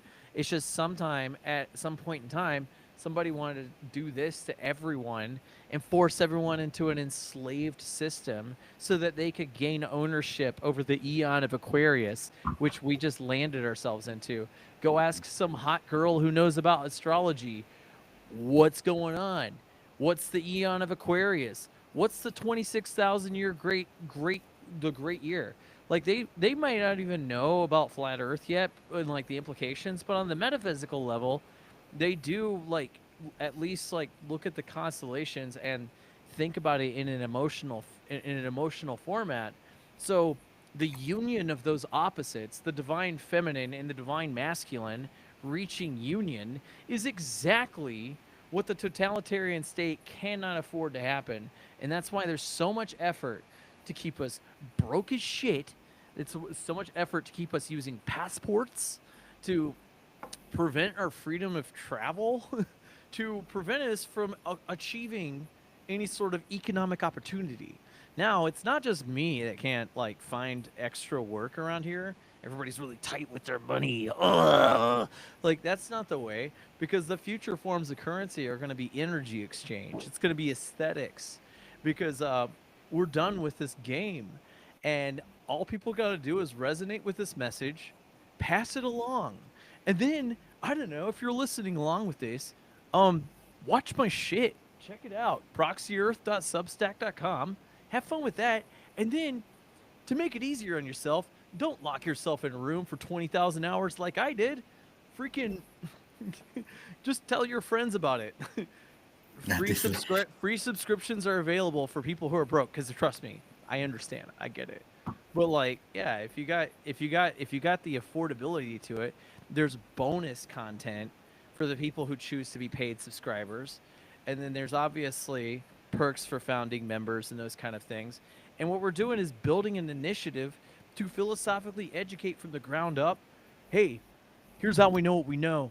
Like, we're the ones telling you not to get freaking poisoned. We're the ones not trying to make a buck off you. We're just, like, and even so, even if we weren't paying to live, it's like the exchange of a coin is, there's nothing wrong with it. That's not usury. Usury is forcing people to do it.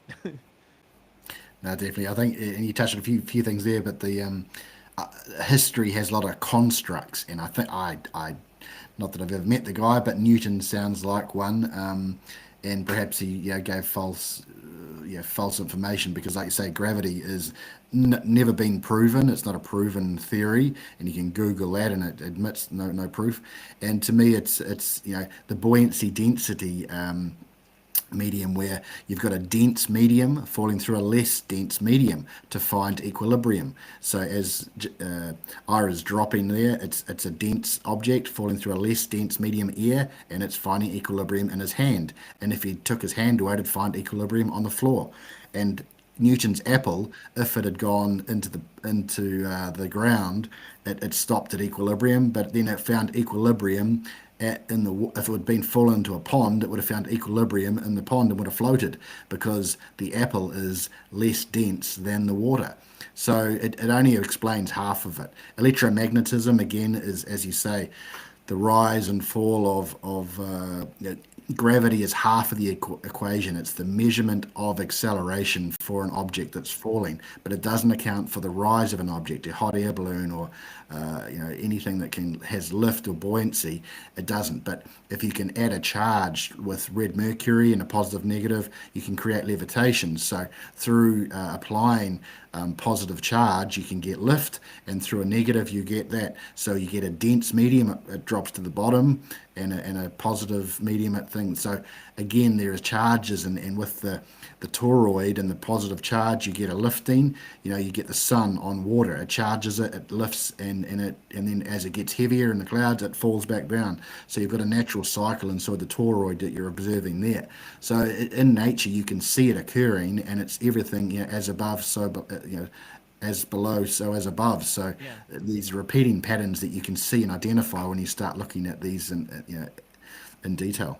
And that expands the conversation into one about like, oh, the moon, you can charge your stones with the moon, things like that. It's like, oh, well, if you think the moon is just some stone in space that a bunch of people can safely land a rocket on, and then safely leave the moon and come back.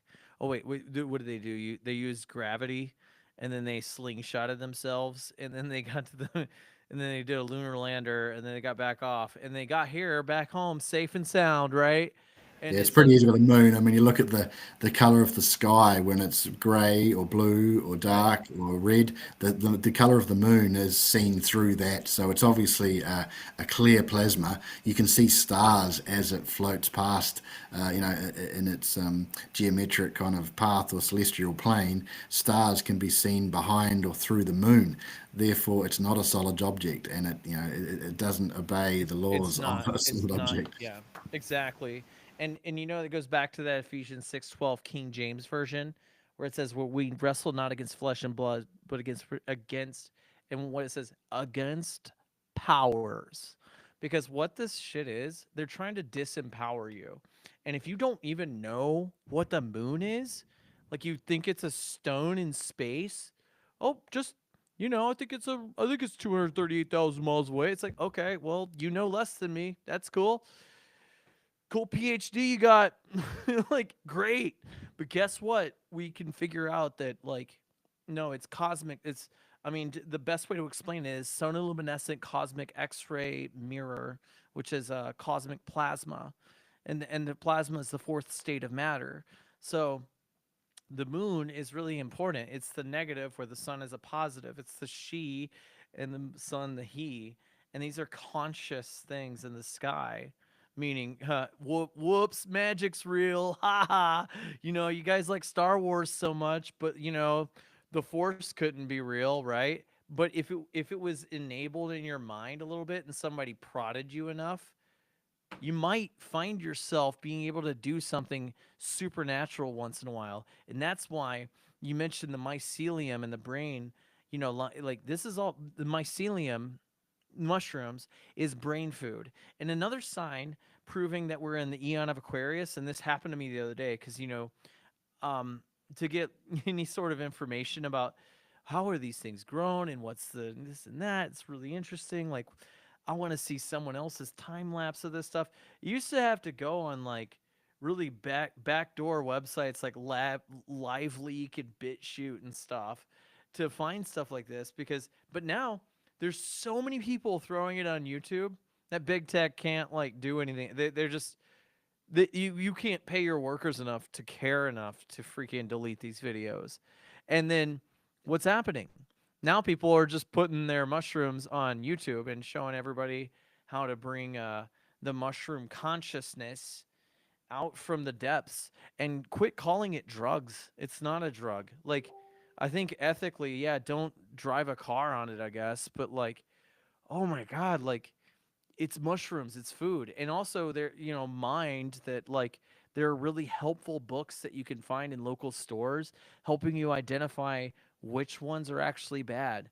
Like mind that some of them are poisonous and then figure out like, there are ways to test these things, but the mushrooms themselves are conscious. They eat plants and vegetables just like we do. And when we ingest them, they become a part of us. They aspire to us. They worship us. what and in even in a verse in the Bible, I'm not even gonna pull it up, but it said, "Ye are gods," words from Jesus, talking to the people who are criticizing him so much. Haven't I said to you, "Ye are gods"? It's like, well, what does that make us, y'all? Hey, all these artists and stuff out there, how's your new album? Right? Cool. What? Oh, but I'm just a guitar player. I'm just some guy. Anyways, I guess I'll just put my mask on. Like, you know, hey men out there, have some self-respect. You know, most of the women in my life are wondering when the fuck you're gonna bring them flowers. Start doing the weird shit. Start doing the stuff like be more than just some freaking guy who watches porn and shit. So like do something, like the Civ song. Totally agree. Another conversation to unpack a lot about that, but yeah, you've got, I mean, reflections of Yalbert Doeth and Mhm. The brain mimics, looks like lion's mane in the mushrooms. So, things that you eat are good for your brain. So that's there. I'm Yeah, conscious and of that's time. We're they made probably it. approaching 2 hours. Oh yeah, yeah, and they made the mycelium illegal just so the drug dealers could rack the prices up so much. It's like this needs to stop. This is insane. Like we have to take this stuff into our own hands in some sense, but like the highly expensive lifestyle ain't it. So I mean, I guess so it's coming up on the 2 hour mark. Um, I think that this thing might close off soon unless it just keeps recording. But do you have any final thoughts? Do no harm. Don't be a dick. Is basically essentially how we all need to improve how things are. So yeah, just be Yeah. conscious. But yeah, look after yourself, respect yourself, value yourself as a human being, and just yeah, look after your fellow man. It's time we kind of started to cooperate again and stop this fighting and yeah, it's just madness. Yeah, absolutely. Respect yourself. Like, oh, yeah, go. You got a crush on someone? Bring him the freaking flowers. Do you know, be the mystic. Don't I just because I can make cocktails and be a bartender doesn't make me that. That's just a thing. It's like that's one thing I can do. If I burn this Palo Santo, does that make me a wood burner? What the heck? That's just something we do. We can think multiple things at once. You know, it's time for people to get philosophical. I'll see everyone here at the plaza sometime because that's where this is all going. We're all going to go to the plaza. We're going to reassess all this kind of thing, and we're going to have a lot of fun. We're going to cook food for each other, and I don't know, enter the eon of Aquarius, if you will. So Scott, it's been great talking to you, man. Thanks for coming on here. Yeah, man. Likewise, much love to everyone, and yeah, I love you all, and I hope you all, start life starts improving for everyone, and you find your soulmate and love and peace and happiness. Yeah, and before I go, everyone read my stuff, watch my stuff, have fun. Like when you get a movie night, watch a film. I don't know, just kick your feet back and just enjoy it. Take it for a ride. Maybe there's something to learn there. I don't know. Maybe you don't live on this. Wake up.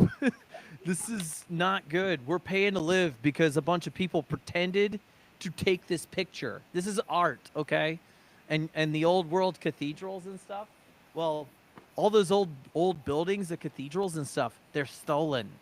They were stolen from the people who actually constructed them and were using them as energy systems, free and infinite energy systems that no one had to pay for.